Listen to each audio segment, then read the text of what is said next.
Le problème n'est pas là. Francis Gosselin. Ça sonne comme une arnaque. J'ai-tu une bonne logique, moi, là? Mario Dumont. Dis pas que c'est pour faire plus d'argent. La rencontre. Gosselin, Dumont. Bonjour, Francis. Salut Mario. Alors, nouvelle économique majeure qui est tombée il y a quelques minutes, c'est Nordvolt qui a annoncé à ses employés et au public là, en même temps la mise à pied de 1600 employés, évidemment dans ces usines en Suède. Comment tu vois ça? Est-ce que une entreprise qui est en problème de liquidité doit poser des gestes majeurs et courageux, ou est-ce que c'est le début de la fin?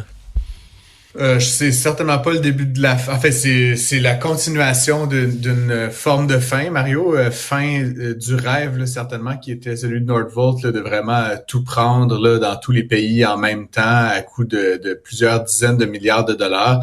Ça a commencé, on se rappellera, là, il y a quelques mois avec BMW déjà qui avait annoncé là, mettre fin à son entente avec Nordvolt parce que tout simplement, ils avaient plus confiance que les cellules de batterie seraient livrées dans les temps promis. Donc, c'est compliqué, on le sait, dans n'importe quel secteur d'activité, de lancer ce qu'on pourrait appeler une start-up industrielle, et puis Nordvolt a pas fait démentir là, cette espèce d'adage. Donc, 1600 personnes, ce sont essentiellement des gens en Suède, en fait, là, qui perdent leur emploi, Mario, dans 3 sites. Donc, ça va permettre certainement à l'entreprise de faire des économies, mais bon, c'est quand même pas de bon augure là, quand tu es dans une perspective de croissance que de déjà être en train de mettre des gens dehors. Là. Donc, c'est bien malheureux. Ça ne dit pas grand-chose sur la situation québécoise. Là, pour l'instant, on sait que l'usine est reportée là, un peu au calendrier grec, mais est-ce qu'elle va voir le jour, puis est-ce que ça va créer de l'emploi, oui ou non? C'est trop tôt pour le dire. Ouais, à suivre. Les hausses de salaire, on s'était habitué, on s'en était parlé plusieurs fois. L'inflation, évidemment, tout le monde renégociait ses contrats de travail en disant « Hey, moi, faut que je protège mon pouvoir d'achat. » Il y a eu de la grosse inflation. L'inflation s'est calmée. Est-ce qu'on doit en déduire que les hausses de salaire vont se calmer aussi? Ouais, quand même. Là, c'est le Conseil du patronat du Québec là, qui a publié des chiffres là, ces derniers jours là, concernant l'intention des patrons, là, dans le fond, d'augmenter leur salaire.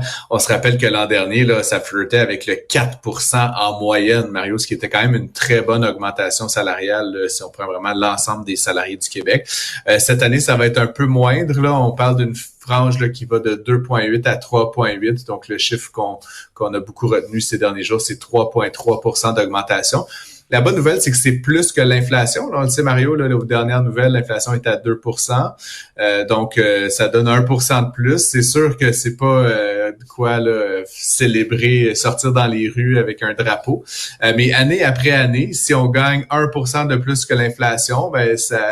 On gagne du pouvoir d'achat réel. On gagne du pouvoir d'achat, puis surtout, on peut espérer peut-être avoir une promotion ou changer d'emploi vers des meilleures conditions éventuellement.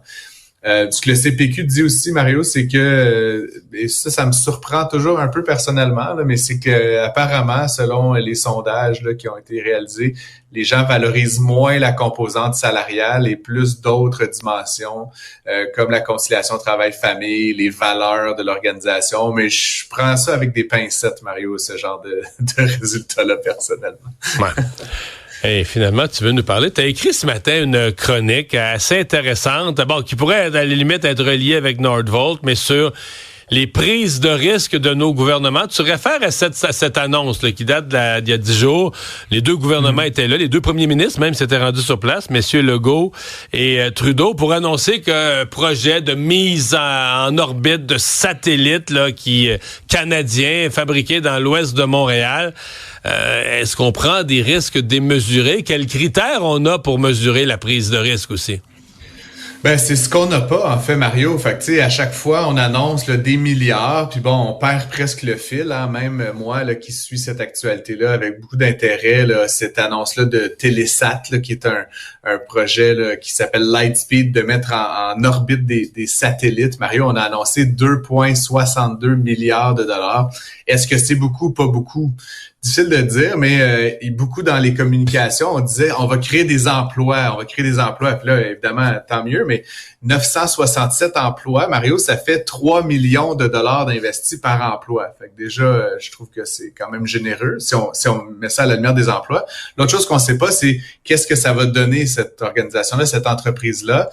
Et puis, bon, j'en parle parce que Elon Musk sur Internet, sur X, s'en est mêlé.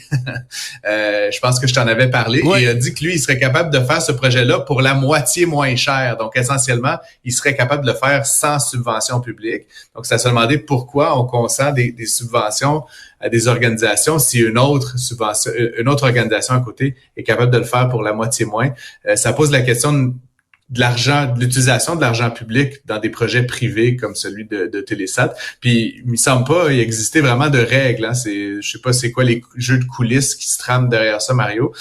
Mais il y a clairement pas de règles. Puis, tu l'as dit, Nordvolt rentre là-dedans. Et à la limite, plus largement, le REM, le pont de l'île d'Orléans. Je veux dire, il y a pas de notion de gestion de risque, semble-t-il. Ouais. Mais tu sais, je prends Nordvolt et les autres, la Bécancour. C'est l'espoir d'établir une filière batterie qui fasse que le gouvernement met de l'argent au début, mais qu'à la fin, tu pars un engrenage qui va être tout un secteur économique là, qui va être plus gros que tout ce que le gouvernement a investi.